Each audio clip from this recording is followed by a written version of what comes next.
मेरे प्यारे बच्चों, तो आज मैं आपको बताने वाली हूँ शिफ्ट इन डिमांड कर्व क्या होता है। बहुत ध्यान से सुनना। देखो, शिफ्ट या तो राइट वर्ड होगा या लेफ्ट वर्ड होगा, ठीक है। अब देखो, शिफ्ट होगा कब?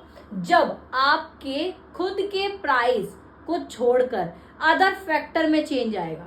When the demand changes due to change in factor other than own price, ठीक है। own price को छोड़ के अदर फैक्टर में चेंज आ रहा है, it leads to an shift in demand कर, तब आपका डिमांड कर शिफ्ट होगा, ठीक है। और शिफ्ट मैंने आपको बताया, राइट वर्ड शिफ्ट होगा, लेफ्ट वर्ड शिफ्ट होगा। राइट वर्ड शिफ्ट होने को हम इंक्रीज इन डिमांड भी कहते हैं और लेफ्ट वर्ड शिफ्ट को बोलते हैं डिक्रीज इन डिमांड।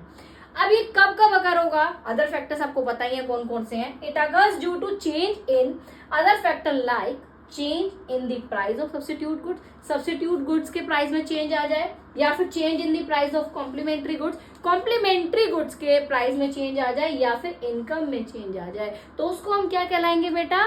शिफ्ट हो रहा है हमारा डिमांड कर्व, ठीक है। ध्यान रखना, डिमांड कर्व या लेफ्ट वर्ड शिफ्ट होगा या राइट वर्ड शिफ्ट होगा, ठीक है। राइट वर्ड को बोलते हैं increase in demand, right word को बोलते हैं डिक्रीज इन डिमांड। तो ये कब होगा? ओन प्राइस को छोड़कर बाकी अदर फैक्टर में चेंज आएगा तो हम उसको बोलेंगे डिमांड कर्व हमारा शिफ्ट हो रहा है। आई होप आपको ये क्लियरली समझ में आ गया होगा। इसका स्क्रीनशॉट लो। आपको ये शिफ्ट इन डिमांड कर्व और movement along the demand curve ये आपको बहुत आना चाहिए। बहुत इंपॉर्टेंट टॉपिक है ये, ठीक है। और ये जो टॉपिक है ना बेटा, ये डिफरेंस में भी आ जाएगा आपका। डिफरेंस आपको पता होना चाहिए इन दोनों के बीच में डिफरेंस क्या है। So I hope you like the video. So please do like, share and comments on my video. All the very best.